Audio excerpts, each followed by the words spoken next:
অসংখ্য প্রোপাগান্ডা। শেখ মুজিবের মৃত্যুর পর শেখ মুজিবকে নিয়ে যতটা প্রোপাগান্ডা হয়েছিল, আজ আওয়ামী লীগের পতনের পর সেই প্রোপাগান্ডার সংখ্যা যেন আরো বেড়েছে। গতকাল ফেসবুকে প্রকাশিত হয়েছে শেখ মুজিবের আসল নাম দেবদাস চক্রবর্তী, তার মায়ের নাম গৌরীবালা দাস, এমনকি তার যে পিতা সেই পিতার নাম পর্যন্ত বদলে গেছে। কতটা সত্য এই ইতিহাস? রাস্তার কোনো সস্তা হোটেলে আপনি যদি একটা কাগজ খুঁজে পান, সেই কাগজের মধ্যে যদি কোনো ইতিহাস দেখেন, সেটাও কি সত্য? কিন্তু সমস্যা হচ্ছে আমাদের জেনজি প্রজন্মর যারা এটি শেয়ার করছেন, একের পর এক মিমে ভাসিয়ে দিচ্ছেন, একের পর এক ফানি ফানি মজার মজার ভিডিও বানাচ্ছেন, তারা কি একটাবারও জানার চেষ্টা করছেন এই ইতিহাসটা সত্য কিনা? শেখ মুজিবের মায়ের নাম নিয়ে, শেখ মুজিবের বাবার নাম নিয়ে, এমনকি তাকে জারজ সন্তান পর্যন্ত বলা হচ্ছে। বাংলার ইতিহাসের এত বড় একজন বীরকে কিংবা কিংবা কারো কারো কাছে রাজনৈতিক কারণে খলনায়ক হলেও তার সম্পর্কে এত বড় অ্যালিগেশন আনাটা কতটা যুক্তিযুক্ত? ইতিহাস কি বলছে? তার আগে চলুন ওই কাগজটাতে কি ছিল একটু জানার চেষ্টা করি। কাগজটাতে বলছে কলকাতা সিভিল কোর্টের একজন উকিল ছিলেন, উকিলের নাম চণ্ডীদাস। চণ্ডীদাসের একজন কন্যা ছিল, কন্যার নাম গৌরীবালা দাস। চণ্ডীদাসের একজন সহকারী ছিলেন, সহকারী অরণ্য চক্রবর্তী। তিনি মাঝে মধ্যেই এই চণ্ডীদাসের বাসায় আসতেন এবং আসার পর তার মেয়ের সাথে অর্থাৎ গৌরীবালা দাসের সাথে একটি অবৈধ সম্পর্ক গড়ে ওঠে। যেই অবৈধ সম্পর্ক থেকে পরবর্তীতে 1920 সালে ডিসেম্বরের 12 তারিখে জন্ম নেন শেখ মুজিবুর রহমান। তখন তাকে নাম দেওয়া হয় দেবদাস চক্রবর্তী। পরবর্তীতে এই অরণ্যকান্তি দাস, তিনি অরণ্যকান্তি চক্রবর্তী, তিনি কিন্তু গৌরীবালা দাসকে বিয়ে করেননি। গৌরীবালা দাসের পরিবার, চণ্ডীদাস তার পিতা, তারা চাপ দিতে থাকে বিয়ে করানোর জন্য। কিন্তু দুঃখজনক ব্যাপার, এই পরিবার অর্থাৎ এই পরিবারটি চাপ দিলেও অরণ্যকান্তি চক্রবর্তী বিয়ে করেননি। একটা সময় শেখ লুৎফর রহমানের কাছে 3 বছর পর, শেখ মুজিবের জন্মের 3 বছর পর তার পিতা অর্থাৎ এই গৌরীবালা দাসের পিতা শেখ লুৎফর রহমানের কাছে এই মেয়েটিকে বিয়ে দিয়ে দেন। আর তখনই এফিডেভিট করে কলকাতা সিভিল কোর্টে শেখ মুজিবুর রহমান নাম রাখা হয়। প্রশ্নটা এই যে ইতিহাসটুকু আমি বললাম, অনেকে এটা শেয়ারও দিচ্ছেন, কতটুকু সত্য? কতটুকু সত্য এই ইতিহাস? যারা যারা এই ইতিহাসটাকে সত্য ভাবছেন তাদের কাছে আমার ছোট্ট কিছু প্রশ্ন। যদি শেখ মুজিবুর রহমানের জন্ম এভাবেই হয়, তাহলে শেখ মুজিবের আগে তার যে 2জন বোন ছিল তাদের জন্মটা কিভাবে হলো? অনেকে বলতে পারেন তাদের বোন ছিল, এই গল্প আপনি কোথা থেকে নিয়ে আসছেন? শেখ মুজিবরা 4 বোন 2 ভাই। 4 বোনের মধ্যে শেখ মুজিবের বড় 2জন বোন রয়েছেন। সবচেয়ে বড় যিনি, তার নাম ফাতেমা বেগম। ফাতেমা বেগমের কথা আমরা হয়তো মনে নাই রাখতে পারি। ফাতেমা বেগমের স্বামীর নাম ইলিয়াস আহমেদ চৌধুরী। এই ইলিয়াস আহমেদ চৌধুরীর ছেলের নাম নূরে আলম চৌধুরী। এই নূরে আলম চৌধুরী কিছুদিন আগেও সংসদে চিফ হুইপ হিসেবে দায়িত্ব পালন করেছে। এই নূরে আলম চৌধুরীর ছোট ভাই নিক্সন চৌধুরী। এখন আর নিশ্চয়ই আপনাদের চিনতে কারো অবকাশ নেই। একটাবার জিজ্ঞেস করে দেখুন নিক্সন চৌধুরীর দাদির নাম কি? নিক্সন চৌধুরীর দাদি শেখ মুজিবের বড় বোন। মানে শেখ মুজিবের জন্মের পর যদি বিয়ে হয়, তাহলে বড় বোন কিভাবে জন্মালো? জেনজি প্রজন্ম উত্তরটা দেবেন।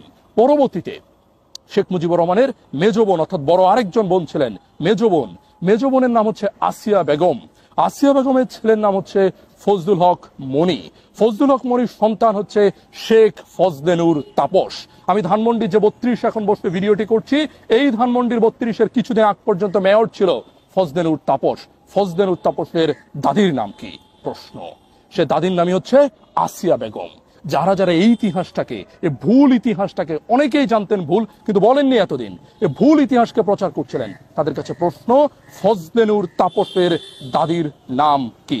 উত্তর দেওয়ার চেষ্টা করবেন। এরপর অনেকেই বলার চেষ্টা করছেন সিভিল কোর্টে এফিডেভিট হয়েছে। সিভিল কোর্ট, প্রশ্ন, কলকাতা সিভিল কোর্ট জন্ম নিয়েছে কবে? কলকাতা সিভিল কোর্ট জন্ম নিয়েছে কবে?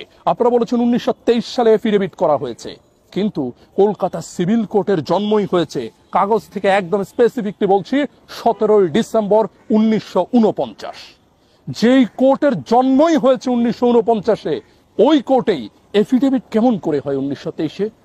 একটু উত্তর দেওয়ার চেষ্টা করবেন।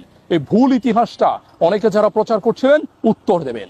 এরপর 3 নম্বর প্রশ্ন, শেখ মুজিবের যে পরিবার, তার বাবা যে শেখ লুৎফর রহমান, তাদের পরিবারের অর্থনৈতিক অবস্থা কি এতটাই খারাপ ছিল যে টাকার জন্য একটা হিন্দু মেয়েকে বিয়ে করতে হবে?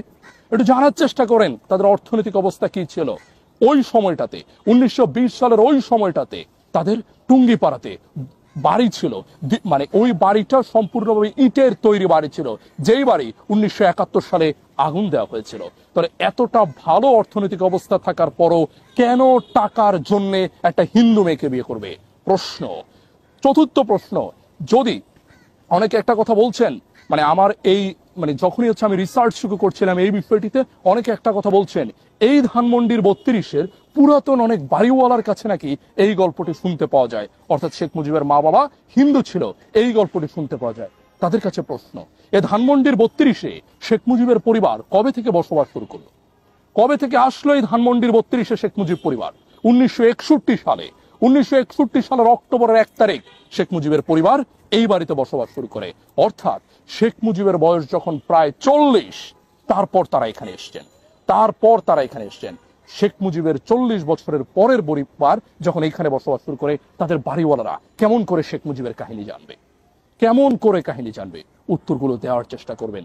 জেনজি প্রজন্মের যারা ভুল ইতিহাস, বিকৃত ইতিহাস মজা করে প্রচার করছেন, উত্তরগুলো একটু জানার চেষ্টা করবেন, তারপর এসব কথা বলবেন। আর অনেকেই তাহলে বলবেন, শেখ মুজিবের কি তাহলে কোনো ভুল ছিল না? 1972 থেকে 75-এ শেখ মুজিবের শাসনকালে অনেক ভুল করেছেন। রক্ষী বাহিনী প্রতিষ্ঠা, আলাপ করুন এটি নিয়ে। শেখ মুজিবের দুর্বলতা ছিল বাকশাল প্রতিষ্ঠা।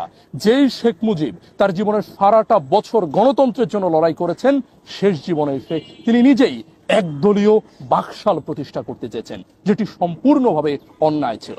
যেই বাকশালের কারণে তাকে প্রাণ পর্যন্ত দিতে হয়েছে। আপনি সেটা বলতে পারেন। 1974-এর দুর্ভিক্ষ শেখ মুজিবের শাসনামলের অন্যতম ব্যর্থতা, আপনারা সেটার কথা বলতে পারেন। এগুলো না বলে শেখ মুজিবের জন্মের ভুল ব্যাখ্যা আপনারা করতে পারেন না। দিন শেষে আপনি তাকে যতই অপমান করুন না কেন, শাসন কেন্দ্রিক ওনার ব্যর্থতা থাকতে পারে, রাষ্ট্রনায়ক হিসাবে ব্যর্থতা থাকতে পারে, রাজনৈতিক ব্যর্থতা থাকতে পারে, কিন্তু একজন ব্যক্তির মা বাবাকে নিয়ে এই অপমানটুকু আপনারা করতে পারেন না। তার জন্মের ঘটনা নিয়ে এই অপমানটুকু করতে পারেন না। রাজনৈতিকভাবে তার দুর্নীতি, তার শাসনকালীন ব্যর্থতা, এগুলো তুলে আনুন। মা বাবার অন্যায় ভুল কোনো কাহিনী তুলে আনার প্রয়োজন নেই। এছাড়া আপনারা তো জেনজি প্রজন্ম অনেক গবেষণা করছেন। গবেষণার বিষয়বস্তু হিসাবে আমাদের মুক্তিযুদ্ধের ইতিহাসে সবচেয়ে উল্লেখযোগ্য একটা ঘটনা লেখা হয় আগরতলা ষড়যন্ত্র মামলা। একটু জানার চেষ্টা করেন এই মামলাটা আসলেই ষড়যন্ত্র কিনা। বলা হয়েছিল আগরতলা ষড়যন্ত্র মামলায় শেখ মুজিবুর রহমান আগরতলা যাননি, তিনি দেশকে ভাগ করার চেষ্টাই করেননি। অথচ আগরতলা ষড়যন্ত্র মামলার 35 জন আসামির মধ্যে 26 নং আসামি শওকত আলী, তিনি নিজে বই লিখেছেন সত্য মামলা আগরতলা। অনেকে বলবেন তিনি হয়তো পরে বিএনপির লোক হয়ে গেছেন, তখন এই বইটা লিখেছেন। উত্তর হচ্ছে না, তিনি মৃত্যুর আগের দিন পর্যন্ত আওয়ামী লীগের ছিলেন এবং আওয়ামী লীগের হয়ে সংসদ সদস্য হয়েছেন, ডেপুটি স্পিকার হয়েছেন, তারপর 2011 সালে বই লিখেছেন। তাহলে শেখ মুজিবুর রহমান 71-এর আগেই দেশ ভাগ করার পরিকল্পনা করছিলেন। এটি কি ভালো কাজ ছিল না খারাপ কাজ ছিল? আপনারা সেটা নিয়ে আলাপ করুন।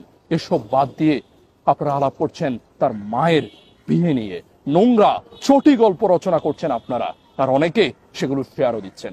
শুধু বলতে হয় আওয়ামী লীগ 15 বছরে সবচেয়ে বেশি বিক্রি করেছে যেটা, সেটার নাম মুজিব কোট। সবচেয়ে কম দামে যেটি বিক্রি করেছে সেটির নাম শেখ মুজিব এবং মুক্তিযুদ্ধের চেতনা। আর আপনারা সেই চেতনার পথে আরেকটু হেঁটে প্রোপাগান্ডা ছড়ানোর আরেক মেশিন তৈরি করলেন, যেন এই মেশিনের দিন শেষ হোক।